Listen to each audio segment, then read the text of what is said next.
Buenas tardes, ¿cómo están todos? Bienvenidos a esta sesión extraordinaria de Academia Libertaria.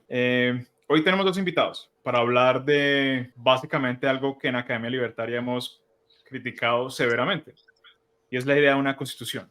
Nosotros desde Academia Libertaria hemos dicho varias veces cómo la constitución, la idea de una constitución, es probablemente uno de los fracasos más rotundos que ha tenido Occidente en su tradición liberal. Si recordamos un par de cosas que hemos dicho aquí en Academia Libertaria, una constitución es un instrumento que se ha ideado desde la tradición liberal clásica para retener o limitar el poder del Estado. Y lo que hemos visto con el paso de los años, o más bien lo que la experiencia nos ha revelado, es que el poder se ha extralimitado siendo sancionado por la Constitución. Es decir, al amparo de una Constitución, el poder no ha terminado de ser limitado, sino todo lo contrario, se ha desbordado con el visto bueno, por así decirlo, del texto constitucional y de aquellos que guardan ese texto constitucional. Llámese, por ejemplo, en Colombia, una corte constitucional y demás. Y sin embargo, es interesante ver la Constitución desde su concepción original, es decir, un instrumento que limita el poder. Y en ese sentido, pues ha habido varias constituciones a lo largo de la historia de Occidente que han tenido un más ambicioso o menos ambicioso programa o método para limitar ese poder. En el caso de Colombia, la Constitución de Río Negro ha sido una constitución conocida por ser muy ambiciosa en el proyecto liberal, hasta el punto pues de idear instituciones que no solamente dejarían avanzar considerablemente la libertad, sino que limitan al poder estatal considerablemente también. Y para eso entonces tenemos dos invitados hoy, dos historiadores, amigos de Academia Libertaria, que justamente han estudiado este tema. Y con ellos entonces doy la bienvenida tanto a Gilberto Ramírez como a Kevin Ramírez, que nos van a acompañar hoy para hablar de esto. Gilberto y Kevin, bienvenidos, buenas tardes. Mucho gusto tenerlos acá. Un gusto, Santiago, acompañarlos de nuevo aquí en Academia Libertaria y pues más aún compartir con Kevin, gran amigo de hace un buen tiempo, y colegas de profesión, efectivamente, como historiadores. Un gusto, Kevin y Santiago. Igualmente, un gusto, Gilberto, compartir nuevamente y Santiago, muchas gracias por la invitación a participar en este increíble espacio de conversación. Con mucho gusto. Bueno, ustedes dos han estudiado esto desde hace un tiempo. ¿Por qué no más bien, en vez de yo empezar con la discusión, les doy el micrófono a ustedes y les brindo el piso para que nos introduzcan por esta cuestión a ver qué tipo de discusiones podemos tener? Entonces, Kevin y Gilberto, adelante. Gracias, Santiago. Si quiere, Kevin, quisiera proponer ahí un tema puntual y ya pues le daría la palabra como de los elementos que me parecen más valiosos a la hora de abordar, como bien lo decía ahorita Santiago. Uno, lo que es una constitución y dos, pues lo que ha sido la famosa constitución de Río Negro. Y digo ha sido, pues porque estamos hablando de una constitución que ya no está vigente, ¿cierto?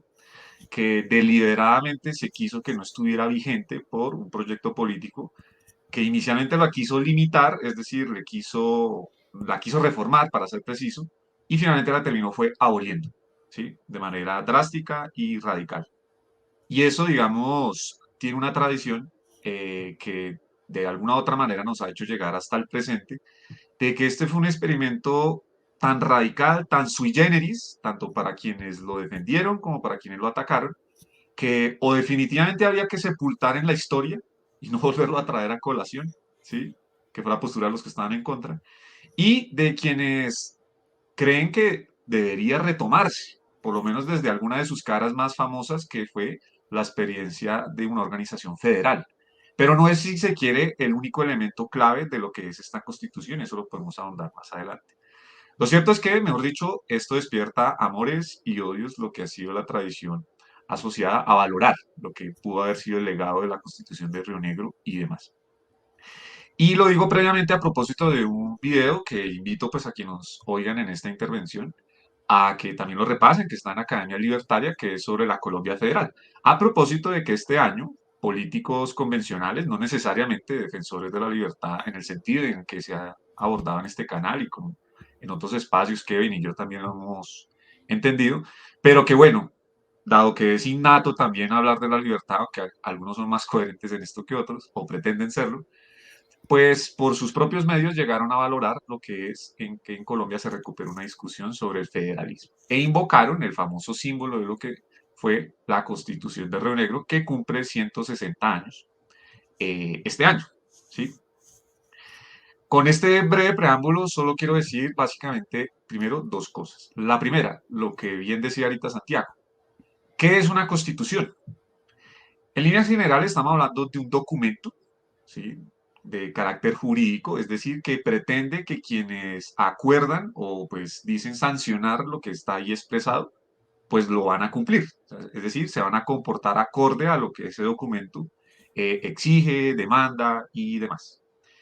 Lo que pasa es que las constituciones, análogo a como se quiso por un buen tiempo los liberales compararlo casi como una especie de contrato, si se quiere, documento fundacional, nada más y nada menos que en este caso de los poderes públicos que amparan a los ciudadanos de una nación en un territorio determinado, pues tiene serios problemas de, primero, consensuar ese documento, porque esto nunca se convoca a la totalidad de la nación para hacerlo, pero sí pretende gobernarla. O sea, ninguno de nosotros el día de hoy, que nos rige una constitución en Colombia, como en buena parte del mundo, hay excepciones, pero no vamos a entrar en ese detalle, no necesariamente participamos de ese documento ni lo firmamos, ¿sí? Pero nos exige cosas de las cuales de hecho no nos podemos sustraer, o mejor dicho, querernos evadir o sustraer de esas exigencias implica una serie de costos, ¿sí?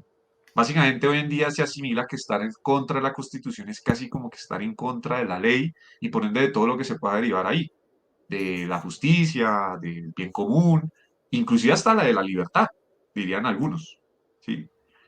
Eso en líneas generales lo que pretende ser y ha sido una constitución. Y a propósito de la constitución de Río Negro, ¿qué es lo que tiene especial dentro de esa gran tradición de constituciones que por supuesto ha tenido Colombia y en general la mayoría de los países del hemisferio occidental, como los pioneros de esta idea? Que efectivamente fue la más ambiciosa en sus exigencias de limitar el poder. Limitar y dividir el poder, que es, digamos, una ambición desde hace un buen tiempo que se ha consumado dentro de esa doctrina que se ha llamado ser liberal, pero no le es exclusiva. Y eso quiero también dejarlo pues muy presente porque de hecho es uno de los primeros limitantes de esta constitución, que fue única y exclusivamente elaborada por personas que se decían liberales, especialmente de un partido que hasta el día de hoy todavía existe en Colombia, el Partido Liberal, ¿sí? Porque veían que era lo más adecuado a unas ideas de la libertad, como ellos las comprendían y que, por cierto, tenían sus aciertos, pero pues también sus desaciertos, ¿sí? Y ahorita vamos a adentrarnos en eso.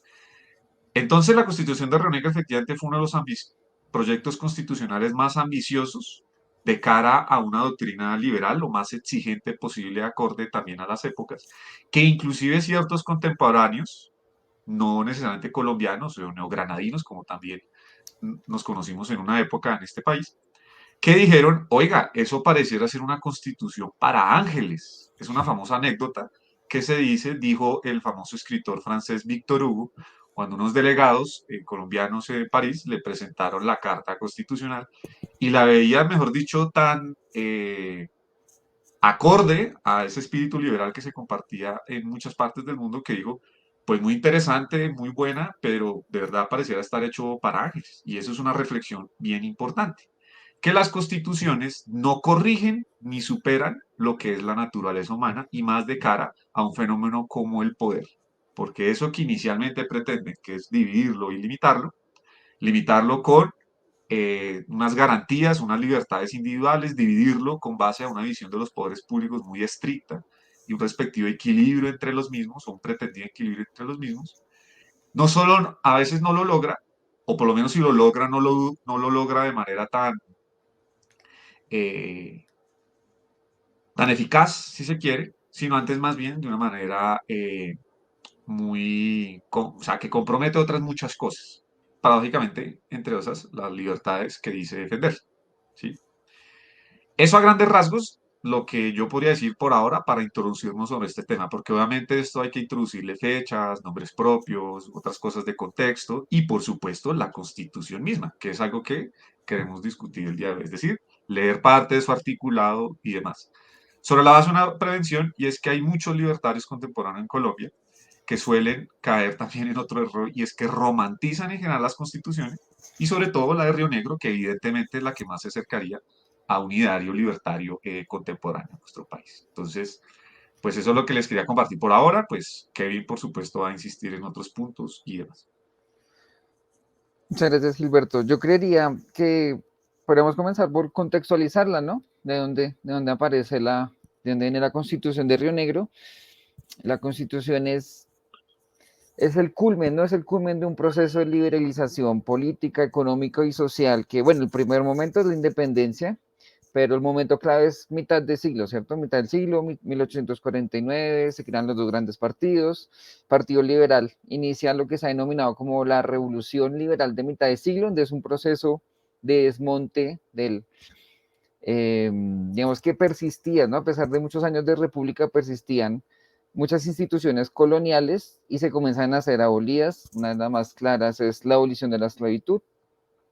Entre muchas otras medidas, tenemos dos constituciones, 1853, 1858, donde ya Colombia o bueno, lo que era la Nueva Granada se establece como una federación, tenemos una guerra civil donde se termina de definir cuáles son las potestades de la federación, que el país tiene 8, después 9 estados soberanos, y se llega a la Constitución de Río Negro, que viene digamos que a cimentar y a consolidar ese proceso que se venía trazando desde varias décadas. Entonces, en ese sentido, no es algo excepcional, sino que es un proceso que viene gestado. Liberales y conservadores compartían mucha de la agenda política, digamos que la religión seguramente era la mayor división, pero el proyecto federal y el libertades individuales, digamos que había un consenso en las élites de que esa era la forma que tenía que tener la república. En ese sentido, podríamos decir que pues la Constitución de Río Negro es la máxima expresión del ideario liberal colombiano del siglo XIX y tiene grandes aciertos, pero también grandes vicios que la van a llevar a su fracaso, que cae en medio de una guerra, ¿cierto? Yo creo que podríamos, no sé, Gilberto, ¿cómo cree que podríamos comenzar a abordarla? O si quiere complementar algo. No, yo quería mencionar algo de lo que estaba diciendo ahorita y es a propósito del contexto y es el tema de los partidos. ¿Sí? Las constituciones suelen ser por excelencia un documento programático de los partidos políticos, sobre todo en Colombia.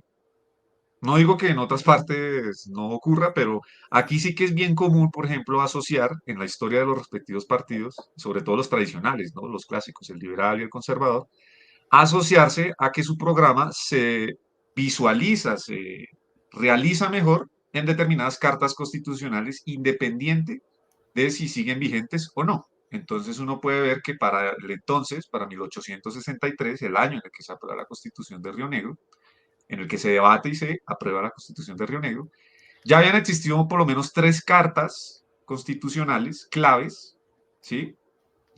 Que habían regido los destinos de la República Nueva Granada después de la disolución de lo que fue ese experimento de una república más grande, llamada Colombia o recordada como Gran Colombia, Venezuela y Ecuador. No vamos a entrar en ese detalle ahorita. La Carta de 1832, la Carta de 1843 y la Carta de 1853. Solo una de esas fue estrictamente elaborada en época en que los partidos ya formalmente existían, que es la del 53. Y esa Carta Constitucional fue elaborada bajo un primer gobierno estrictamente liberal, ya con partido constituido. O sea, el gobierno de José Hilario López, que es el que encarna eso que usted mencionaba, que la famosa revolución de medio siglo. Su gabinete, sus obviamente copartidarios y demás fueron muy activos en no solo aprobar una constitución, sino ejercer el gobierno de verdad con ella a lo largo del territorio. ¿Sí? Y las otras, la del 32 y la del 43, pues sí son previas en una época en que los partidos no se formalizan, aunque obviamente hay mucho debate en la opinión pública. El ideario liberal ya era pues obviamente divulgado y conocido, tanto en su faceta económica como en su faceta política, jurídica y filosófica, ¿sí? Pero pues quiero insistir en uno de los partidos por lo siguiente. Porque las cartas constitucionales se supone que deberían ser lo mayormente consensuadas entre las fuerzas políticas activas de la nación, generalmente representadas por partidos políticos, pero no exclusivamente por partidos políticos. Y la del 53, que era cuando ya existían partidos políticos, pues no tuvo esa sanción. O bueno, es decir, sí la tuvo, pero bajo un mecanismo un tanto sui generis, ¿sí? Es que fue una constitución simplemente aprobada desde el Congreso. O sea, no hubo una asamblea constitucional única y exclusivamente reunida para elaborar una constitución. Fue un proyecto que se le pasó y lo aprobó el Congreso. Y ahí había ya tanto conservadores como liberales, ¿sí? Era un consenso, ideas como el federalismo, que se fue elaborando de manera gradual como una estrategia de descentralización, primero política, después fiscal, ¿cierto? Sobre la base todavía de un liberalismo clásico, que en esto va a insistir mucho, inclusive hasta el día de hoy, de que los gobiernos tienen que ser mínimos o aún sí tienen más facultades, de todas maneras los gobiernos cuestan. El liberalismo es muy consciente de una realidad clave que lo ha estudiado mejor la llamada economía política, y es que el Estado es un agente más que interviene en el mercado. Lo que pasa es que lo hace de una manera diferente a otros. Primero porque sí o sí procede por vía de coacción. Y la coacción siempre es muy difícil de justificar. Algunos dirían, es que es imposible de justificar. Y efectivamente esa sería una reflexión más contemporánea. Pero en todo caso hay que justificar. Y la justificación por excelencia de la coacción del Estado es una herramienta como las constituciones. De manera que si ya sabemos que las constituciones es la que va a justificar esa coacción, pues que sean lo mejor consensuadas posibles para que el día de mañana no coja por sorpresa, ¿cierto? A las personas que saben que esto es lo que los va a regir, lo que los va a gobernar, ¿sí? Entonces Ahí, eso es ahí bien quisiera importante entenderlo. entrar en que el origen de la Constitución también está marcado en que son, ¿no? Son las instituciones que sea el pueblo a sí mismo, ¿no? Por medio de sus representantes, Ah, o sea, el claro, pueblo entrega su soberanía primitiva a los representantes, ellos pues representan esa soberanía, ¿no? El fundamento siempre es la soberanía del pueblo, encarnada, entonces, como Gilberto les mencionaba, en el Congreso. Entonces, el Congreso es la representación de la voluntad popular que se materializa y pues siempre va a tener esa justificación. exacto. Y por una limitación obvia de la naturaleza, ¿no? Poder reunir a toda la gente en un mismo sitio para que aprueben un documento que los va a regir a todos, pues es evidente que esto es imposible, ¿sí? Pues digamos, podríamos hacer el ejercicio, pero necesitaríamos un campo de concentración provisional enorme, ¿cierto? Para concentrar por lo menos a los mayores de edad para que aprueben un documento de esta naturaleza. Y eso sin decir que lo tienen que discutir, ¿no? Entonces imagínese lo que implica, pues obviamente organizar la gente a este nivel. En ese entonces, que era una nación de 3 5 millones de habitantes, pues es difícil, pues mucho más lo va a hacer ahora y demás. Las constituciones en general son proyectos muy ambiciosos, y por ser tan ambiciosos y más porque buscan justificar la coacción bajo los principios de la soberanía popular, bien usted lo trae a colación, Kevin, pues tienen la limitación de que si no son lo suficientemente consensuados, pues van a tener déficit de legitimidad que hacen que el día de mañana lo busquen reemplazar con otra constitución. No va a estar en el horizonte el simplemente no crear una constitución, o sea, no reemplazarla por nada, más bien abolirla, pero no reemplazarla por nada. Y es bueno tenerlo presente porque hay países que no tienen constitución, como Gran Bretaña, por ejemplo. Es falso la idea de que se necesite una constitución para que haya un gobierno, perdón, para que haya un orden respetuoso de la libertad, ¿sí? Por lo menos en lo mínimo, y es que haya un mínimo de disposiciones que dan a entender que se respetan libertades que son naturales, que eso es una convicción ya de esta época, y no hay constitución aquí y en otras partes que no contemple siempre una carta de derechos o de libertades, que las consigna no porque se las invente, porque ya existen y se dice vamos a protegerlas. ¿Cómo? Pues con los poderes públicos, es decir, que representan a toda la población, que lo van a o que pretenden hacer. Entonces, rápidamente para agotar lo que les decía de las cartas constitucionales generalmente fueron proyectos de partido, la del 53 llegó a ser relativamente consensuada entre los dos ya existentes, pero hubo más entusiasmo, si se quiere, de los liberales en radicalizar más un proyecto ambicioso desde una constitución con base al federalismo y unas libertades individuales lo máximamente expresadas, libertad, seguridad y propiedad, sobre todo esas, perdón, y igualdad. Esas son las cuatro claves que están consignadas, ahorita las vamos inclusive a citar, o por lo menos yo quiero hacer ese énfasis. Y pues la respectiva organización de poderes públicos, sobre todo de la división territorial, es decir, que hayan entes autónomos solidarios entre sí por vía de una alianza que se conoce como federación, que se respeten mutuamente fueros propios, pero también en común, para lo que se alían, ¿cierto?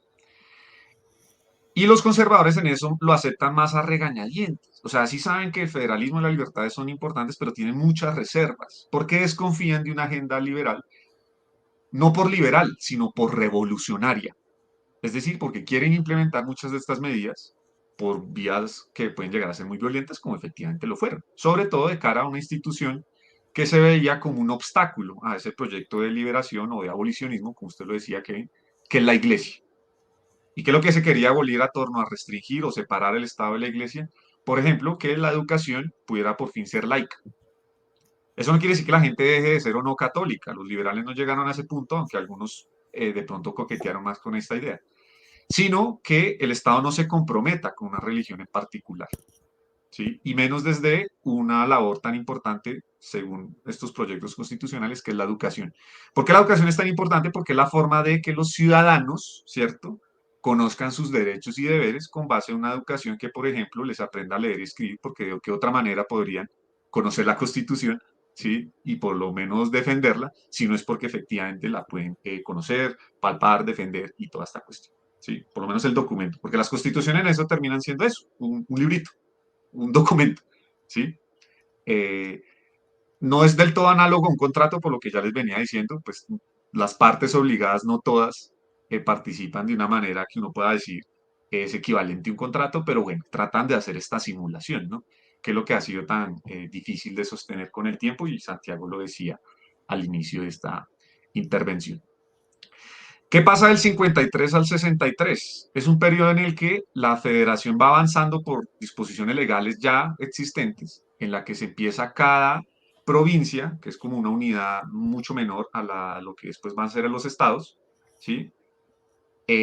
A asociarse algunas provincias entre sí, sobre todo provincias vecinas, para elevarse, por común acuerdo, al rango de estados. Panamá es el primero en hacerlo, Antioquia le sigue, después Santander y después se adjuntan Bolívar, Magdalena, Boyacá, Cauca y, puede que se me esté Cundinamarca. olvidando, y Cundinamarca, ¿sí? Después se va a agregar otro, que es el Tolima, pero ese sí ya surge para 1863. Básicamente, 8 estados, posteriormente 9, que se asocian y ellos son la fuente de la soberanía, según la Carta de Río Negro, ¿sí? Pero previamente ya habían aprobado una reforma constitucional, la del 53, que da origen a la constitución del 58, de 1858, la que le dio el nombre al país ya no de la República de la Nueva Granada, sino de la Confederación Granadina, porque varios de sus componentes territoriales se elevaron al rango de estados autónomos y ellos aliados entre sí, defendiéndose mutuamente y en torno a una misma carta constitucional, se obligó a hacer la reforma. Una época en la que había llegado un presidente de origen de Partido Conservador, Mariano Ospina Rodríguez, en 1857, electo en 1856, con una elección que por primera vez se estrena en Colombia el sufragio universal y va a ser único. Solo en el 19 va a haber una elección así, que se votó directamente por el presidente, como hoy en día estamos acostumbrados. Obviamente por una base electoral que no es la de hoy, que eran mayores de 21 años, varones, casados, que supieran leer y escribir, con ciertos grados de renta, patrimonio, en fin, que los que podían votar. Este señor llega y como les decía, los conservadores eran un poco más eh, escépticos, aunque aceptaban el federalismo y esta gama de libertades, y empiezan a ver una tensión y es que el gobierno general no tiene claras sus funciones frente al gobierno de cada uno de los estados, ¿sí? Por ejemplo, a la hora de proteger las famosas libertades, porque hay libertades que, por ejemplo, por jurisdicción, sí se pueden ejercer en más de un estado. Una muy importante, la de comercio, ¿sí? Sí, el comercio entre una región y otra, por ejemplo, va a estar por grabados impuestos, va a estar grabada con impuestos de orden nacional o solo los de orden local. Y es un consenso de todos que no tiene sentido en defensa de la autonomía de cada estado que, por ejemplo, cada tránsito de mercancía tenga que pagar un peaje, un impuesto en su tránsito por la jurisdicción de más de un estado. Y sobre todo en vías de comunicación, acuérdense, pues uno no puede evadir los retos de la naturaleza física, ¿cierto? Un territorio, pues, que es siempre difícil de comunicar entre sí, tanto entre las regiones entre sí como con el exterior, como su país como Colombia. Entonces, por ejemplo, todos tienen frontera con el Magdalena, todos estos estados tienen frontera con el Magdalena. ¿Quién regula o quién se hace responsable de la navegación del mismo? ¿Sí? Tanto porque autorice la navegación como porque directamente lidere esta actividad, sea creando puertos, sea eh, autorizando obras de infraestructura, lo que sea, ¿cierto? Y ese debate va a hacer que Mariano Ospina básicamente empiece a intervenir en los asuntos internos de los estados, sobre todo en otra materia muy importante propio de los gobiernos, la cuestión de la seguridad. Porque, por ejemplo, si hay conservadores en un estado, pero el gobierno termina siendo liberal, los conservadores se pueden ver expuestos a que se les vulnere sus derechos por ser del partido contrario, o más bien al contrario, no identificarse con ese gobierno y buscarse rebelar ante el mismo. Eso efectivamente va a pasar en Santander, después en Bolívar. Mariano Ospina va a intervenir en favor de sus copartidarios y esto los liberales lo leen como una falta de cumplimiento al espíritu original de la Constitución, ¿cierto? Se va a desatar una guerra, conocida como la Guerra Federal, que entre 1860 y 1862 involucró a la mayoría de estos estados que les he venido mencionando. Terminan ganando los rebeldes, sobre todo desde el Cauca, liderados por un señor llamado Tomás Cipriano de Mosquera. Se toma inicialmente la capital, después termina de sofocar otros núcleos de resistencia que, por ejemplo, se activaron en su mismo estado natal, en Cauca, liderado por sus sobrinos, nada más ni nada menos Julio y Sergio Arboleda. No vamos a entrar ahorita en estos detalles porque sería extendernos mucho. Gana Mosquera y en su victoria militar convoca a los liberales, ¿sí?, de todo el país que previamente habían suscrito un pacto de unión en defensa de los Estados Unidos de la Nueva Granada, ¿sí? Era un gobierno provisional porque era un gobierno pues, revolucionario, pues estábamos en medio de una guerra. Y acuerdan reunirse en la ciudad de Río Negro, en Antioquia, y esto es bueno también decirlo, Antioquia era uno de los baluartes del conservatismo. Pues qué mejor forma, ¿sí?, de garantizar una victoria de manera plena que hacer una convención constituyente en Antioquia. Y en este caso, en Río Negro. Claro, en Antioquia también hay liberales, por supuesto. De hecho, Río Negro es donde más los había. Pero en líneas generales, pues era uno de los estados que simbolizaba esa resistencia a una definitiva agenda de libertad asociada a una constitución federal y muy garantista en materia de libertades individuales. Allí se reúnen en 1863 y surge la famosa Carta de Río Negro, que le quiero dar la palabra a Kevin, pero sin antes eh, despedirme con una cita, que es la clave ya de la Constitución y es básicamente el preámbulo y su primer artículo, ¿sí? Y me permito leérselo. Dice lo siguiente, y esto, acuérdense, esto es un documento público, ustedes lo pueden encontrar fácilmente en línea. Obviamente hay muchas ediciones que se conservan de época, reediciones posteriores, comentadas, con críticas, que incorpora los debates de la Asamblea Constituyente y demás. Pero aquí nos vamos a tener al texto fundamental. Aprobado el 8 de mayo de 1863, dice: por cuanto la Convención Nacional ha venido en expedir y las diputaciones en ratificar a nombre de los estados soberanos que representan la siguiente constitución política. La Convención Nacional, en nombre y por autorización del pueblo y de los Estados Unidos colombianos que representa, ha venido en decretar lo siguiente. Primer comentario, se excluye, y esto es único en las constituciones que había en Colombia, una invocación a una autoridad suprema como es la de Dios, creador del universo, legislador supremo y estas cosas, o una invocación a un Dios trinitario, es decir, el católico, como pasó en constituciones como la de 1843, que los conservadores tenían muy buena recordación de la misma por este asunto, ¿sí? Y uno diría, ¿esto por qué es importante? Pues porque la gente es creyente y sabe que gobernarnos entre nosotros, o sea, entre los hombres, siempre está expuesto a que abusemos de los demás, ¿sí? Que los gobernantes abusen de los gobernados. ¿Qué mejor que invocar, cierto? Casi que como testigo, como árbitro de lo que vayamos a hacer de aquí en adelante en torno a este documento, pues que una autoridad por excelencia suprema, ¿sí? Que es la de Dios, que por definición es un ser todopoderoso y pues que todo lo conoce, ¿no? Es omnisciente además. Entonces, como, eso es como, si se quiere, una especie de seguro, por así decirlo, invocar la autoridad de Dios. Algunos lo pueden ver, pues, como inútil y efectivamente los liberales de Río Negro prescindieron de ella. Y dijeron, no, esta constitución se entiende ante el pueblo y a los estados, que son los que están aquí convocados con sus representantes. Listo. Y les leo el primer artículo. ¿Sí? La Constitución Política, capítulo 1, la Nación. Los estados soberanos de Antioquia, Bolívar, Boyacá, Cauca, Cundinamarca y Magdalena, Panamá, Santander y Tolima, creados en las fechas tales, no les voy a leer eso, se unen y confederan a perpetuidad consultando su seguridad exterior y recíproco auxilio y forman una nación libre, soberana e independiente bajo el nombre de Estados Unidos de Colombia. Esto no va a existir luego en ninguna constitución porque se parte que la base de la soberanía es ni siquiera la nación, sino cada uno de los estados que se asocian para su seguridad mutua, ¿cierto? Y recíproco auxilio, como lo dice ahí. Es decir, a nivel interno después, cada estado iba a tener una autonomía como para tener inclusive constituciones propias, que por supuesto tenían que estar en armonía con esta constitución, la de Río Negro, ¿sí? Pero que pues ya cada uno tenía asuntos internos.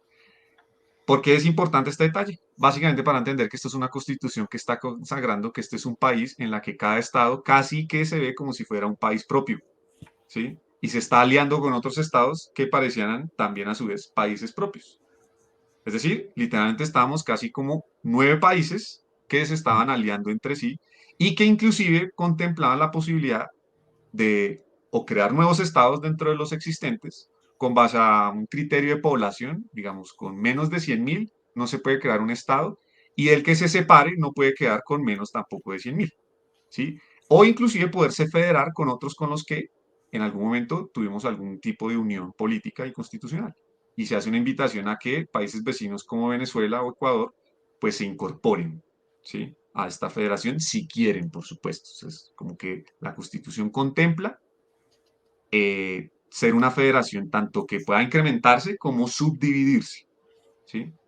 Y esa premisa es fundamental porque eso es muy bien radical.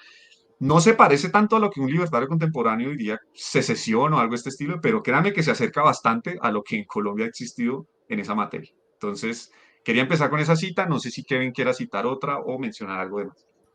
Mm, no, Gilberto, quisiera seguir contextualizando la Constitución, digamos, invitar a los espectadores que la lean, es súper corta, es sumamente corta, no como las de ahora, sino era tan liberal que es súper corta porque el Estado no tenía mucho que hacer. Y pues eso, entonces contextualizarnos, 9 estados soberanos, 9 constituciones, más la general, 9 ejércitos, cada estado tenía su propio ejército y el estado, el gobierno general también tenía un ejército, teníamos, o sea, que habían 10 ejércitos coexistiendo. Es una locura, creo que la constitución de Río Negro es una locura en un sentido positivo y en un sentido negativo y es algo supremamente extraordinario. ¿Qué otra cosa podemos señalar? Digamos, el mayor enemigo de las libertades se veía en el Ejecutivo. Y el Ejecutivo es reducido a su mínima expresión solamente con este dato, 2 años de mandato. Tener 2 años de mandato el presidente es una locura, ¿no? Ningún proyecto político puede asentarse si eres elegido y al año ya tienes que estar preparando nuevamente elecciones. Entonces, el Ejecutivo no tiene casi ninguna facultad, es una constitución muy, el legislativo es el que va a llevar las riendas del Estado. Y ahí también valdría la pena detenernos en la cuestión del contexto, porque, digamos, no, como lo decía Gilberto, ganan los liberales, ¿cierto? Pero los liberales no son homogéneos, están divididos, digamos que en dos grandes bandos. Mosqueristas, digamos que unos liberales que eran los antiguos Golgotas, como más radicales, más un ideario más liberal, y están en lucha ambas fracciones. Mosquera es el gran ganador de la guerra y le correspondía ser el primer presidente de la Unión. Así que los liberales tenían mucho miedo, bueno, estos liberales radicales tenían mucho miedo de lo que fuera a ser Mosquera, así que intentaron por todos los medios contenerlo, ¿no? Contener a este gigante, y por eso vemos que el Ejecutivo no tiene grandes facultades, una duración de 2 años, y eso va a ser uno de los grandes vicios de la Constitución, porque va a ser una fuente constante de inestabilidad, porque el país está casi que permanentemente en elecciones. Y si la gente se agita hoy por las elecciones, en el siglo XIX igualmente la gente se agitaba por las elecciones presidenciales. Entonces, por ese lado, el Ejecutivo reducido a casi nada. Y creo que el elemento más bello de la Constitución de Río Negro Es el artículo, ese es el 15, la sección 2, artículo 15, en donde se destacan las libertades individuales, los derechos individuales, y esa creo que es la parte más clave, donde todos los estados están comprometidos a respetar estas. La primera es abolida la pena de muerte, ¿no? En el siglo XIX teníamos pena de muerte, primero fue abolida por delitos políticos y ya es abolida por delitos comunes. Ya la esclavitud, ¿no? Ya la esclavitud no se cuestiona, es completamente abolida. Recordar que para el momento Estados Unidos estaba librando una guerra civil definiendo la esclavitud, mientras que acá ya era un consenso que había sido abolida. Una cuestión que es un pequeño, que luego se convirtió en un problema, es que nadie podía ser condenado a más de 10 años de prisión en un intento de que las instituciones no fueran tan represivas, pero terminó siendo una fuente de impunidad, ¿cierto? Porque 10 años de prisión con algunas arandelas no terminabas pagando casi nada de cárcel. Quisiera leer el numeral 3, me parece que es fascinante. Dice, la libertad individual que no tiene más límites que la libertad de otro individuo, es decir, la facultad de hacer u omitir todo aquello de cuya ejecución u omisión no resulte daño a otro individuo, a la comunidad. Entonces, la libertad individual no tiene más límites que la de otra persona. Bueno, en otras extensiones de las libertades, hay libertad absoluta de imprenta. O sea, hoy no tenemos libertad absoluta de imprenta, hoy te pueden demandar por injuria y calumnia. El momento era absoluta libertad de imprenta y expresión. O sea, tú puedes decir lo que quisieras de tu vecino y tu vecino podía poner un panfleto en la esquina y decir, no, eso es mentira. Lo No cual hay es, delitos de odio, no hay delitos de odio. no hay, entonces esa libertad, o sea, las libertades eran absolutas, ¿no? Creería que otra de las libertades, bueno, libertad educativa, ¿no? Libertad de industria, libertad educativa, libertad de asociación, y una que a Gilberto particularmente le llama la atención es de las armas, ¿cierto? Libertad de armas, tenemos libre porte de armas en tiempos de paz, comercio de armas y municiones, y también para el momento libertad religiosa, porque como lo ha señalado Gilberto, el Estado era laico, y creo que esa es una de las partes que una agenda liberal, libertaria, vale la pena rescatar y recordar esos apartados de derechos individuales, ¿no? El Estado te garantiza todo eso y como vemos, ni siquiera hoy tenemos algunas de esas libertades absolutas. Así que quisiera rescatar eso, quisiera hacer hincapié en las libertades individuales que consagra, y es como la gran herencia liberal que tenemos que rescatar. No sé si Gilberto quiere ahondar en algo, porque también vale la pena ahondar en los vicios de la Constitución, porque como lo señalaba, también ha sido como encumbrada, ¿no? Como que era perfecta, como que volvamos a la Constitución de Sí. Río Negro y pues no, no. Pues, o sea, Sí. si me permiten ahí, yo obviamente he estado escuchando todo lo que han dicho y he tomado un par de notas. Y pues, es decir, es supremamente interesante ver el contexto histórico que da como resultado una constitución como la de Río Negro. Y yo no puedo evitar acordarme cuando estaba estudiando Derecho y cuando veía mis clases de Derecho Constitucional, como, pues, o sea, Constitucional uno ve como las constituciones de Colombia. E incluso cuando, digamos, yo sí tenía cierta idea o digamos, una idea incipiente y más bien como germinal de lo ineficiente que es un Estado, pero pues digamos que todavía guardaba la esperanza de que se pudiera limitar. Y como estudiante de Derecho liberal, clásico, libertario, pues era muy interesante escuchar, o sea, leer, como está diciendo Kevin, la Constitución de Río Negro. Y Sin duda. justamente, pues obviamente, que tenía yo, que 22 años, la proclama ante el profesor de Derecho Constitucional, a esto hay que volver, a esta vaina hay que volver. ¿Cómo Colombia no es esto? ¿Y por qué fracasó este proyecto? Que pues que mucho, digamos que un proyecto como estos, y viéndolo desde un punto de vista estrictamente praxeológico, pues hay que verlo si fue un medio eficiente para cumplir el papel de limitar el Estado. Y por eso es que justamente tanto Luis Eduardo como yo, o sea, como Academia Libertaria, pues somos sumamente escépticos acerca de una constitución, de las bondades, pues, al menos económicas de una constitución.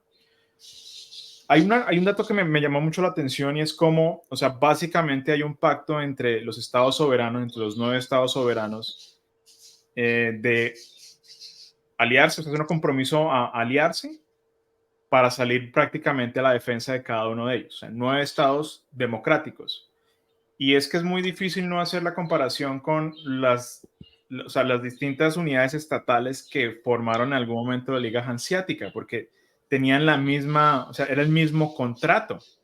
Es decir, nos aliamos, tenemos alianzas comerciales, hay libertad de movilidad entre cada una de las ciudades y en el momento en que se requiera, todas las demás ciudades-estados salen a la defensa de la otra.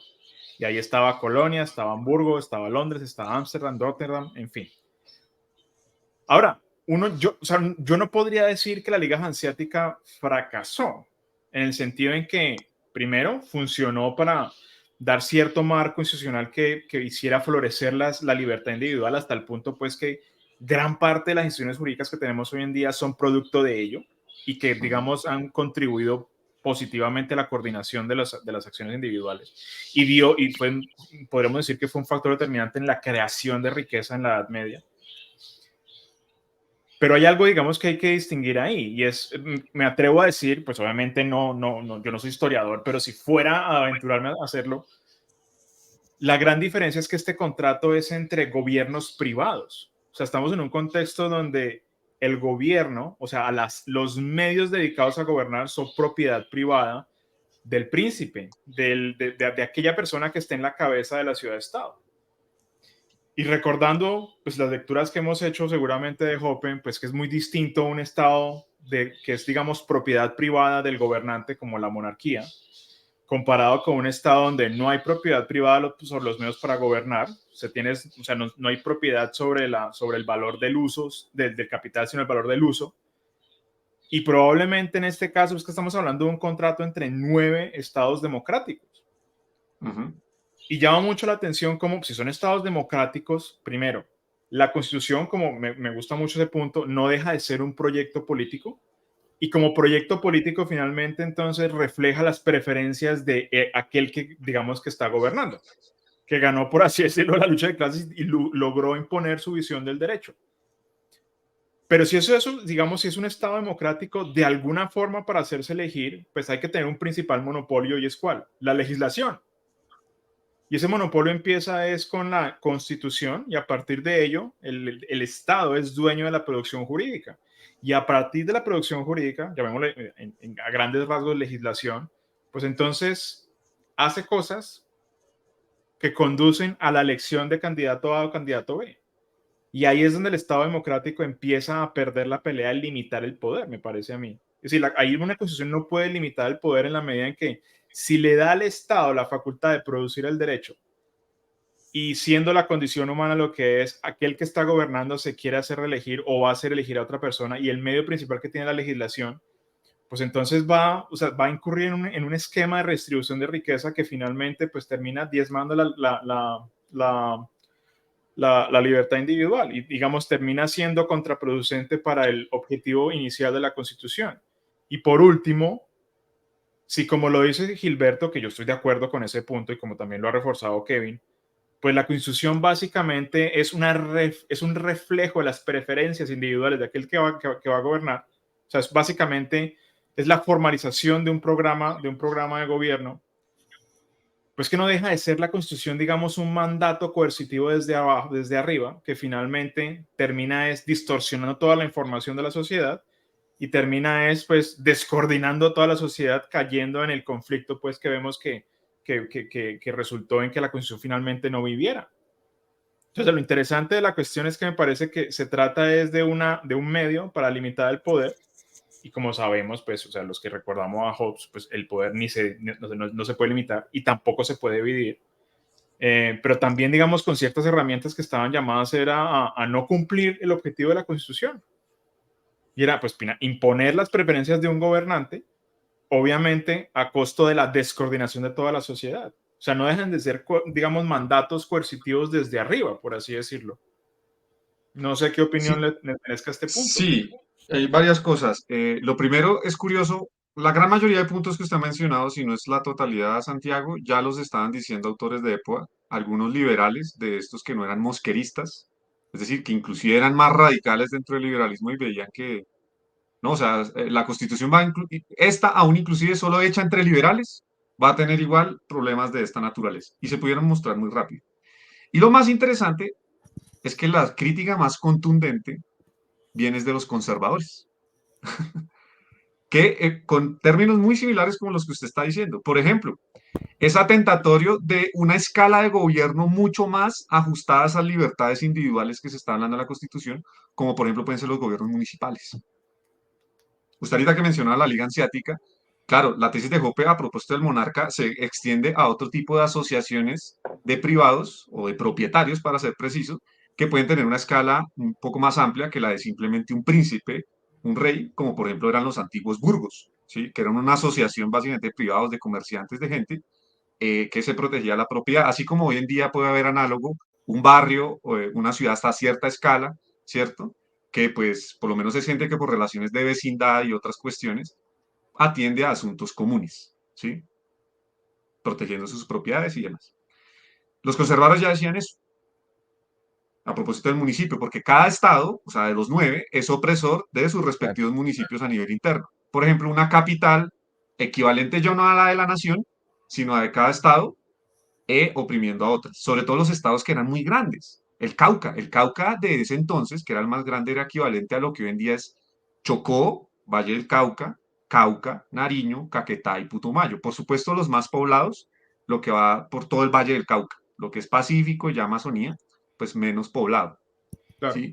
Pero esa cosa era enorme, ¿sí? Y hay otros que eran más chiquitos, pero más poblados, por ejemplo, Santander y Boyacá, y Cundinamarca, que eran los más poblados, ¿sí? Y otros que, bueno, no habríamos entrar en detalles porque inclusive los más radicales en esto fueron los de Panamá, que en algún momento llegaron a ver la posibilidad de que, así como nos unimos, nos desunimos. Y Panamá era muy consciente de algo que usted acaba también de mencionar, Santiago, y eso me quiero referir con los liberales aún más radicales, que ellos están comparando con otros proyectos de federación contemporáneos y antiguos. Y citan la Liga Helvética, citan los Hanseáticos, los Países Bajos. Y todos están pensando en que esos proyectos hay que tenerlos en cuenta, por supuesto el de los Estados Unidos, ¿sí?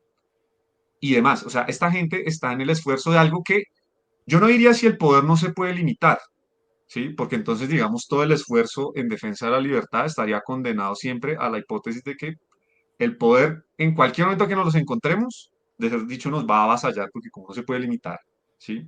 Lo que pasa es que hay un costo de limitar el poder, y a veces ese costo puede ser tan alto que uno termina viendo que no, como que no vale la pena, o por lo menos tiene serios problemas, sobre todo pensando en que una constitución es como la mejor vía para eso. El famoso Alexander Hamilton, el de los papeles federalistas en los Estados Unidos, decía, al poder solo lo frena otro poder, porque siendo realistas, y el liberalismo siempre fue realista en política, ¿sí? No sea mentira, al poder usted solo lo frena con otro poder. Y aquí es donde es interesante el proyecto de Río Negro, porque por sí mismo se ponía tantas trabas dentro de la lógica misma del documento que algunos veían ese era su problema y otros decían, precisamente esa es su garantía, que si el Ejecutivo quiere hacer ciertas cosas, se va a encontrar con un Congreso que tiene un montón de poderes. Y mejor dicho, para aprobarle hasta a los ministros, se necesita aprobación del Senado. ¿Sí? Eso está contemplado ahí en la Carta Constitucional. Que para muchas cosas necesita aprobación. Y uno dice, pero esto no va a permitir gobernar. Precisamente eso es lo que se quiere. ¿Sí? Que le pongan muchos trabas en el camino. En el camino igual el Ejecutivo va a tratar de colisionarse con otros y lo va a hacer para doblegar la Constitución o interpretarla en su favor. Pero ese es el chiste con la que contemplan la Carta. Y en ese sentido, pues logró ciertas cosas. Por ejemplo, Mosquera lo limitaron fuertemente, lo llegaron inclusive a enjuiciar. Cuando él volvió a ser presidente entre 1868 para el periodo hasta 1870, se sobrepasó en esas facultades, el Senado le hace un juicio, lo depusieron y condenado, papá. ¿Sí? Y eso pues igual, en un país donde no es costumbre juzgar a los presidentes, pero además que funcione, pues eso es un precedente interesante. ¿Sí? El Ejecutivo, que es sobre todo el que más medios de poder dispone, porque es el que tiene la fuerza pública y el dinero. Y es ¿Sí? el que más ambición de poder tiene. Digamos que tiene una tendencia un poco Sin más duda, natural al poder. sin duda, sin duda. Entonces, ese caso es interesante. Yo quiero citar unas cosas de las libertades y cierro con una crítica que Kevin me está invitando a también mencionar los vicios. El artículo de las libertades, esto propiamente está en el artículo 15 de la sección 2. Empieza primero con una sección 1 que es sobre los derechos y deberes de los estados. La sección 2, derechos y deberes, eh, perdón, garantía de los derechos individuales. Efectivamente, la de la libertad individual, que reseñó Kevin, la de la seguridad personal, esta idea de que y cito expresamente, de manera que no se ataca impunemente la seguridad personal por otro individuo o por la autoridad pública, ni ser presos o detenidos, sino por motivo criminal o pena correccional, ni juzgados por comisiones o tribunales extraordinarios, ni penados sin ser oídos y vencidos en juicio, y todo esto en virtud de leyes preexistentes. ¿Por qué es importante mencionar esto que pareciera tan obvio? Porque los liberales siempre fueron conscientes de que igual hay limitaciones en las libertades que simplemente son la responsabilidad, es decir, hasta qué punto usted es responsable en su uso de la libertad, como para que asuma la plenitud de las consecuencias tanto de lo que lo beneficia como de lo que lo perjudica. Por ejemplo, si usted incurre en delitos, ¿sí? Entonces, se garantiza la seguridad, pero no se van a proteger criminales, y eso, digamos, es una premisa obvia, ¿sí? La cosa es identificar en qué momento de verdad se incurre en esto, y con todas las garantías que se dicen ahí. Quinto, la propiedad se garantiza, no pudiendo ser privados de ella, sino por pena o contribución general, los famosos impuestos, con arreglo a las leyes o cuando así lo exija algún grave motivo de necesidad pública judicialmente declarado y previa indemnización. En caso de guerra, la indemnización puede no ser previa y la necesidad de la expropiación puede ser declarada por autoridades que no sean del orden judicial. Lo dispuesto en este inciso no autoriza para imponer pena de confiscación en ningún caso. Aquí es importante mencionar lo que es típico de muchos de los documentos jurídicos, cuando empiezan a hacer excepciones. Y uno dice, ah, bueno, pero es cuando haya situación de guerra. Pues ese es el chiste, que si el Estado sabe que necesita crear una situación de guerra para que pueda extralimitar las facultades que la Constitución le ampara, pues va a buscar un estado de guerra. ¿Sí? Y así pasó, ya sea porque el gobierno general tuvo problemas con cada uno de los estados, o los estados entre sí, ¿sí? O los estados a nivel interno. Pero sobre todo cuando fue entre estados o cuando el gobierno general tuvo problemas con más de uno, con uno o dos o pues con varios. Y también va a ocurrir. Varias guerras civiles, una genuina de alcance nacional que por ejemplo era implementar una medida de orden nacional. La implementación de la instrucción pública, gratuita, ¿sí? Obligatoria y laica.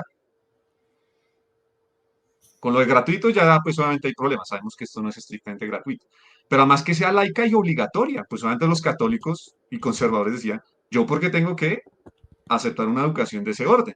Los liberales decían, pero es que esto no riñe con, o sea, la prohibición, la obligación de la educación laica no exige que usted deje de ser católico, simplemente que esta educación que le enseña a los ciudadanos que hay unas leyes y una constitución de los Estados Unidos de Colombia, además del Evangelio, los mandatos de la iglesia y demás, ¿sí?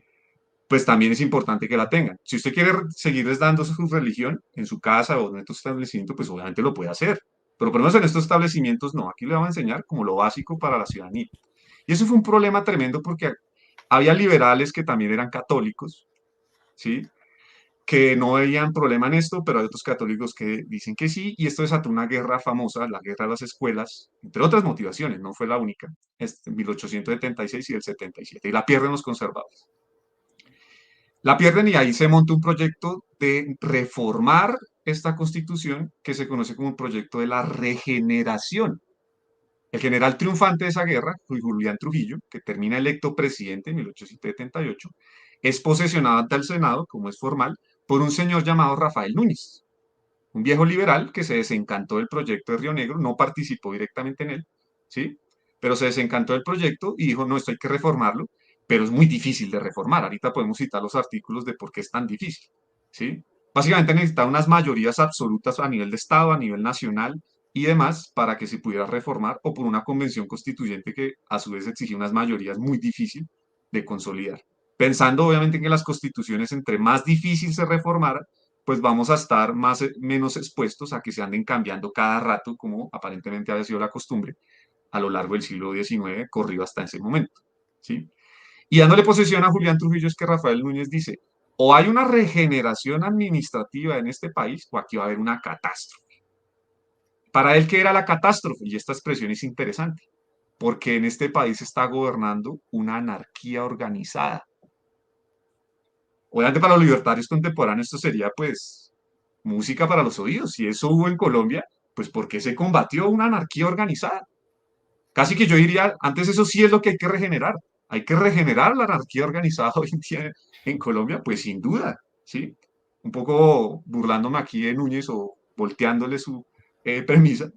Pero de en adelante muchos empezaron a ver creyendo en un proyecto de constitución que efectivamente la misma de Río Negro, pues ya empezaba a ver sus limitaciones. Y finalmente se va a reformar.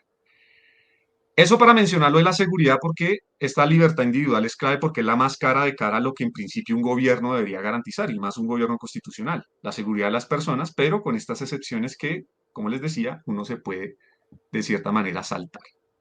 Y la otra, clave, efectivamente la que yo les decía de armas, que ya la había citado Kevin. La garantía número 15 de las garantías individuales, la libertad de tener armas y municiones y hacer comercio de ellos en tiempo de paz. Eso lo precede una anterior, que es la 14, dice la libertad de asociarse sin armas. Estrictamente no era que cada estado tuviera ejércitos. Cada estado tenía una milicia que tiene un rango inferior a propiamente un ejército. ¿Por qué? El ejército es de vocación profesional, es decir, quienes pertenecen a esta entidad lo hacen por un periodo de tiempo mucho más extendido, con una paga oficial, ¿sí? Las milicias es casi un cuerpo entre autodefensa y ejército. Efectivamente, la milicia, o sea, un cuerpo semiprofesional que tiene cierto entrenamiento de armas. Su jurisdicción es básicamente de orden local, es decir, donde la gente vive es donde participa la milicia, o sea, los milicianos son básicamente los mismos habitantes del sitio. El ejército profesional sí tiene vocación para todo el territorio, ¿sí?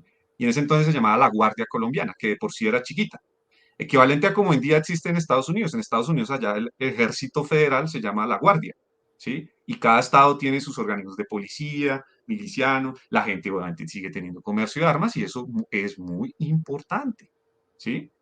Porque aún dentro de las limitaciones que mencionaba Santiago al principio, definitivamente un país donde al menos por constitución se siga diciendo que esto se puede hacer, sin duda es muy valioso. En Colombia existe porte, lo que no existe es libre comercio de armas. Y esto efectivamente se acabó desde la época de Río Negro. ¿Sí? Claro, hay mercados negros y en últimas uno puede conseguir un arma relativamente fácil, inclusive hoy en día en Colombia. Pero es importante que se mencione desde ese principio. Pero el problema, y aquí están los vicios, y con esto cierro mi intervención, que además pues también se nos va agotando el tiempo, y me disculpo si me he extendido, porque como les decía Kevin, la Constitución es corta, tiene 90 y algo de artículos, la mayoría sobre los poderes públicos, el Congreso, cómo se compone, qué facultades tiene, el presidente. Las Sí. claves que les estamos leyendo son las fundamentales. Y hay unas interesantes que son las siguientes. Sección 1, Derechos y deberes de los Estados, artículos 6 y 7. El 6. Los estados convienen en consignar en sus constituciones y en su legislación civil, es decir, los famosos códigos, el civil, el de comercio, por mencionar algunos, el principio de incapacidad de las comunidades, corporaciones, asociaciones y entidades religiosas para adquirir bienes raíces y en consagrar por punto general que la propiedad raíz no puede adquirirse con otro carácter que el de enajenable y divisible a voluntad exclusiva del propietario y de transmisible a los herederos conforme al derecho común. Y les leo rápidamente el artículo 7, que es similar a este, pues se complementan. Igualmente conviene en los dichos estados en prohibir a perpetuidad, las fundaciones, mandas, legados, fideicomisos y toda clase de establecimientos semejantes con que se pretenda sacar una finca raíz de la libre circulación. Asimismo, convienen y declaran que en lo sucesivo no se podrán imponer censos a perpetuidad de otro modo que sobre el tesoro público y de ninguna manera sobre fincas raíces. ¿Por qué estos artículos son tan importantes? Porque antes de la Constitución de Río Negro hay unos decretos provisorios del Mosquera como presidente de los Estados Unidos de Colombia que decreta la desamortización de bienes de manos muertas y otro que se llama de tuición de cultos. Me detengo en el primero porque el segundo a entender es que no puede haber culto en el país que no diga, que no sea autorizado por los poderes públicos en la medida en que se vea que es un culto que no va en contravía, ¿sí?, de la Constitución y de las leyes. El primero se cae porque la desamortización de bienes de manos muertas hace referencia a una figura de propiedad que existía en manos de la Iglesia Católica en ese entonces, en la que ciertos bienes que habían adquirido por donaciones, a cambio, por ejemplo, de dar misas por el alma de sus expropietarios, es decir, los donatarios, y acumular una serie de tierras que obviamente para poderlas explotar las prestaban a censo, a cambio de un rédito anual que le tenía que pagar la persona a la que se le censuó, o sea, le arrendó, por así decirlo. Una especie de préstamo entre hipoteca, una figura contractual que hoy en día pues no existe por lo menos con ese nombre. y era que el gobierno Mosquera literalmente le embargó un montón de bienes raíces a la iglesia, tanto bienes rurales como bienes urbanos, que se subastaron y se vendieron a quienes lo adquirieran.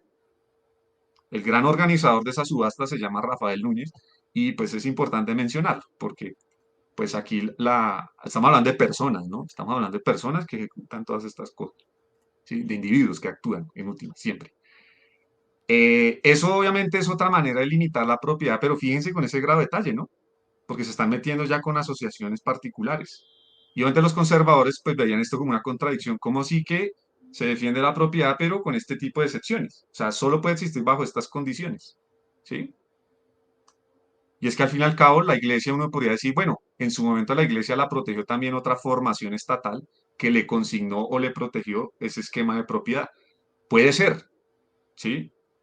Pero no deja de ser inconveniente que entre expropiadores, si es que lo estamos viendo así, pues se hagan reclamos de esta naturaleza, porque si habría que restituir originalmente al dueño de una propiedad, pues se haría a su apropiador original, o si ya es imposible demostrar el vínculo estrictamente individual de esto, pues muy arbitrario decir que usted tiene mucho, ¿sí? Y debería tener menos, o por lo menos no heredárselo de manera permanente. Cierro con eso es porque la agenda liberal de ese entonces va a tener una confusión súper fuerte a lo largo de la historia del país que se ve hasta el día de hoy. Quienes defienden la libertad asociada a un Estado que lo proteja y otros que definitivamente empiezan a ver muy minoritarios y sobre todo que aparecen con más fuerza hoy en día, de que definitivamente esto no es posible. Y sobre todo, no es que no solo es posible, no ha funcionado, porque es que aquí no solo nos amparamos en la teoría, algo en lo que la Academia Libertaria ha profundizado mucho, ¿sí? Sino también en la historia, y en este caso pues, en la historia de nuestro país, ¿sí? De manera que de ahí en adelante, pues vamos a tener un poquito de problemas con muchos temas, pero no quisiera extender nada más porque pues yo sé que estamos ya complicados de tiempo. No, Gilberto. Y creo que estamos justo en el tiempo y ya por eso entonces pues vamos a dar por cerrada la sesión, pero no sin antes agradecer a ustedes dos el gran aporte que han hecho a la discusión, me encantó. Me ha dado mucho que pensar, me llevo ciertas notas pues que voy a tratar de digerir un poco más, a ver si podemos despertar una discusión posterior. Sobre todo hay varios puntos de Kevin pues que tengo ahí que quisiera hablar personalmente con él, pero también podemos hacer otra sesión después. Muchísimas gracias a los dos y muchísimas gracias a todos los que nos están viendo. Por favor, les recordamos que nos sirve muchísimo que nos den like al video y que lo comenten y que se lo pasen a todo el mundo y que se suscriban. Eso nos ayuda tremendamente al canal y nos da más ganas pues para seguir haciendo video. Bueno, Kevin, Gilberto, muchísimas gracias. Nos veremos entonces en otra ocasión. Vale, Perfecto, un muchísimas gran gracias. saludo y pues muy contento de participar. Bueno, hasta luego. Hasta luego.